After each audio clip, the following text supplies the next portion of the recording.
ओम शांति। आज 26 जून 2026 के प्यारे बाप दादा के अनमोल मधुर महावाक्य हैं।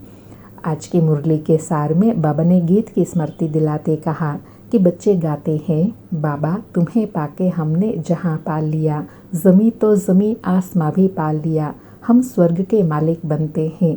तो उसके लिए बाबा कहते हैं बच्चे मन मना भव। और कहा कि कई मनुष्य पूछते हैं कि इन ब्रह्मा कुमार कुमारियों को इस सत्संग में जाकर क्या मिलता है। तो बच्चे कहते हैं हम बाप दादा से विश्व के मालिक बनते हैं। विश्व का मालिक एक बाप के सिवाय कोई बना न सके। विश्व के मालिक लक्ष्मी नारायण ही बनते हैं। और कहा कि तुम्हारा शिव बाबा विश्व का मालिक नहीं बनता। ऐसी निष्काम सेवा करने वाला और कोई होता नहीं।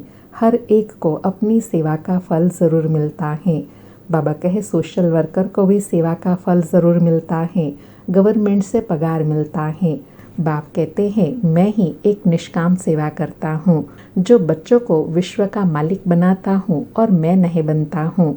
बच्चों को सुखी करके सुखधाम का मालिक बनाई 21 जन्मों का सुख दे।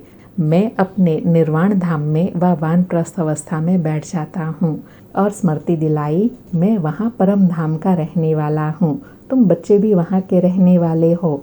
तुमको पार्ट बजाना है इस कर्म क्षेत्र पर।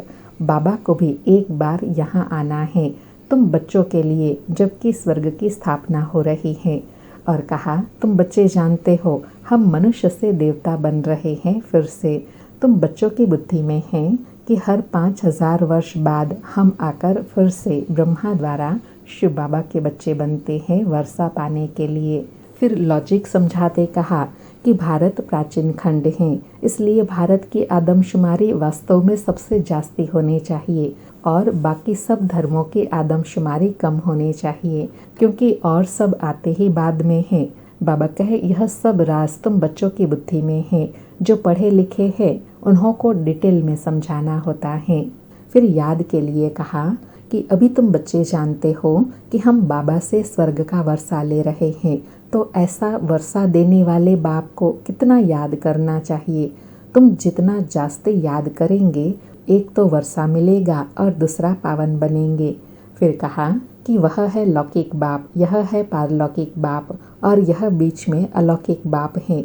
इनको बीच में दोनों तरफ से जोड़ दिया है, लौकिक को पारलौकिक से मिलाने के लिए। बाबा कहे लौकिक से पारलौकिक बनाने में शिव बाबा को कोई तकलीफ नहीं होती है। ब्रह्मा बाबा को कितनी गाली खानी पड़ती है।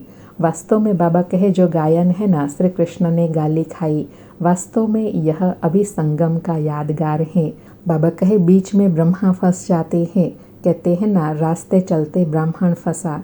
गाली खाने के लिए यह फंसता है। अलौकिक बाप ब्रह्मा को ही सहन करना पड़ता है। और स्मृति दिलाई कि बाप कहते हैं मैं आया हूँ तुम सबको वापस ले जाने। तुम जानते हो मौत सामने खड़ा है, विनाश तो ज़रूर चाहिए। विनाश बिगर सुख शांति कैसे हो। बाबा कहे तुम ब्राह्मण कुलभूषण जानते हो, विनाश तो ज़रूर होगा, नहीं तो स्वर्ग के गेट कैसे खुलेंगे। लेकिन बाबा कहे सब तो स्वर्ग में नहीं जाएंगे, जो पुरुषार्थ करेंगे वही चलेंगे, बाकी जाएंगे मुक्ति धाम में। कहे यह सिर्फ तुम बच्चे ही जानते हो, तुम अभी त्रिकालदर्शी बने हो, तुमको अभी ज्ञान का तीसरा नेत्र मिला है। फिर कहा कि इस समय तुम नॉलेजफुल बनते हो, बाप तुमको आप समान बनाते हैं। जो बाप की महिमा वही तुमको बनना है। सिर्फ दिव्य दृष्टि की चाबी बाप के पास रहती है। बाप ने बताया है भक्ति मार्ग में मुझे काम करना पड़ता है। जो जिसकी पूजा करते हैं मैं उनकी मनोकामना पूरी करता हूँ। और अंतिम समय के लिए बताया कि बच्चे कहते हैं बाबा हमको मनुष्य से देवता बनाते हैं। जब देवता बनते हैं तो आसुरी सृष्टि का विनाश हो पड़ेगा, चारों तरफ हाहाकार मचना है। बुद्धि समझती है नेचुरल कैलेमिटीज आनी है, मूसलाधार बरसात भी होनी है। इन सब का विनाश हो जाए तब सतयुग की स्थापना हो। 5 तत्वों को भी खाद मिल जाएंगी। बाबा कहे इस धरती को खाद देखो कितनी मिलती है।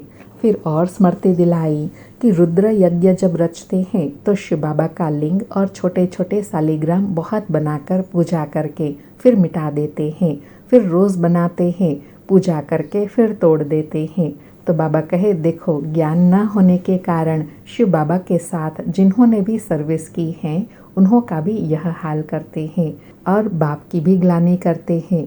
फिर स्पष्ट करते कहा कि रावण की देखो हर वर्ष एफिजी बनाई उनको जलाते हैं, दुश्मन की तो 1-2 बार एफिजी बनाई जलाते हैं। ऐसे नहीं कि वर्ष वर्ष जलाने का नियम रखते हैं, एक बार ही गुस्सा निकाल देंगे। रावण को तो हर वर्ष जलाते हैं। इनका अर्थ कोई नहीं समझते। दिन प्रतिदिन रावण को बड़ा बनाते जाते हैं, क्योंकि बाबा कहे रावण वास्तव में हर एक मनुष्य के अंदर व्यापक हैं, अवगुण बुराइयों विकारों के रूप में, जो बाबा कहे दिन प्रतिदिन और बढ़ता जाता है। इसलिए रावण को भी और बड़ा बड़ा बनाते जाते हैं। और साथ में कहा कि अभी तुम इस रावण पर जीत पाते हो, सतयुग में फिर रावण होगा नहीं। यह जो कर्म की भोगना बीमारी आदि होती है, यह है रावण के कारण, बुराइयों विकारों के कारण। रावण की प्रवेशता होने के कारण मनुष्य जो भी कर्म करते हैं वह विकर्म बन जाते हैं, जिस कारण फिर दुख पाते हैं।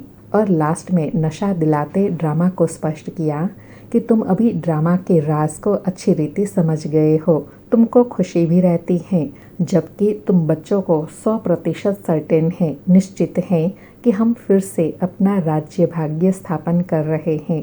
इसमें लड़ाई आदि की कोई बात ही नहीं, राजधानी स्थापन हो ही रही है, यह सर्टेन है। एज सर्टेन एज डेथ, अर्थात जैसे मृत्यु सत्य है उतना ही सत्य है कि सतयुग की राजधानी स्थापन होनी ही है। बाबा कहे तुम जानते हो हम फिर से राज्य भाग्य लेते हैं, फिर जितना जो पुरुषार्थ करेंगे उतना उच्च पद पाएंगे।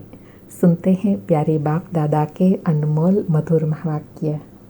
आज बाबा कहे, मीठे बच्चे, इस दुनिया में निष्काम सेवा केवल एक बाप ही करता है, बाकी तुम जो भी सेवा करते हो उसका फल अवश्य मिलता है। मीठे बच्चे, इस दुनिया में निष्काम सेवा केवल एक बाप ही करता है, बाकी तुम जो भी कर्म करते हो उसका फल अवश्य मिलता है। आज मुरली से प्रश्न है, ड्रामा अनुसार कौन सी बात 100% सर्टेन है जिसकी तुम बच्चों को खुशी है, अर्थात ड्रामा की कौन सी ऐसी बात है जो 100% निश्चित है कि होना ही है, जिस बात की बच्चों को खुशी है। तो उत्तर में बाबा कहे, ड्रामा अनुसार सर्टेन है, निश्चित है कि नई राजधानी स्थापन होनी ही है। तुम बच्चों को खुशी है कि श्रीमत पर हम अपने लिए अपनी राजधानी स्थापन कर रहे हैं, इसलिए पुरानी दुनिया का विनाश तो होना ही है। तुम बच्चे जितना पुरुषार्थ करेंगे उतना ऊंच पद पाएंगे। आज मुरली में गीत बजा, तुम्हें पाके हमने जहां पा लिया, जमी तो जमी आसमां भी पा लिया। सारी मुरली से धारणा के लिए सार है। पहला पॉइंट, जो बाप की महिमा है उस महिमा को स्वयं में लाना है, बाप समान महिमा योग्य बनना है, पारलौकिक बाप से पवित्रता का वर्षा लेना है, पवित्र बनने से ही स्वर्ग का वर्षा मिलेगा। दूसरा पॉइंट, श्रीमत पर अपने ही तन मन धन से आदि सनातन देवी देवता धर्म की स्थापना करनी है। आज प्यारे सतगुरु का वरदान है, पुराने संस्कार रूपी अस्थियों को संपूर्ण स्थिति के सागर में समाने वाले समान और संपूर्ण भव। पुराने संस्कार रूपी अस्थियों को संपूर्ण स्थिति के सागर में समाने वाले समान और संपूर्ण भव। स्पष्टीकरण है, बाप समान व संपूर्ण बनने के लिए सृष्टि की कयामत के पहले अपनी कमजोरियों और कमियों की कयामत करो, कोई भी उलझन का नाम निशान न रहे। ऐसा अपने को उज्जवल बनाओ जैसे जन्म परिवर्तन के बाद पुराने जन्म की बातें भूल जाती हैं। ऐसे पुरानी बातों को, पुराने संस्कारों को भस्म करो, अस्थियों को भी संपूर्ण स्थिति के सागर में समा दो, तब कहेंगे समान और संपूर्ण। बाबा कहे, समान और संपूर्ण कब बनेंगे? जब पुराने स्वभाव संस्कारों रूपी जो अस्थियां हैं उसको भी संपूर्ण स्थिति के सागर में समा दो, तब सब उलझन भी समाप्त हो जाएंगी और उज्जवल बन जाएंगे। आज का स्लोगन है, विस्तार को सार में समाने की जादूगरी सीख लो तो बाप समान बन जाएंगे। विस्तार को सार में समाने की जादूगरी सीख लो तो बाप समान बन जाएंगे। आज के अव्यक्त इशारे हैं, सदा हर्षित रहने के लिए अपनी नेचर को सरल बनाओ, सहनशील बनाओ। आज बाबा कहे सहनशीलता वाले बाहर मुक्ता के वाइब्रेशन को ही नहीं, लेकिन मन के संकल्प भी जो उत्पन्न होते हैं, उन संकल्पों की उत्पत्ति को देखकर भी घबराएंगे नहीं। अपनी सहनशीलता से सामना करेंगे और सूरत से सदैव संतुष्ट व प्रसन्नचित दिखाई देंगे। उनके नैन चैन कभी भी असंतुष्टता के नहीं दिखाई देंगे। वे संतुष्ट मणि होने के कारण सदा हर्षित रहते हैं। बाबा ने हर्षित रहने का आधार बताया कि जो सदा संतुष्ट रहते हैं वही सदा हर्षित रह सकते हैं। अच्छा, ओम शांति। शुक्रिया बाबा, शुक्रिया।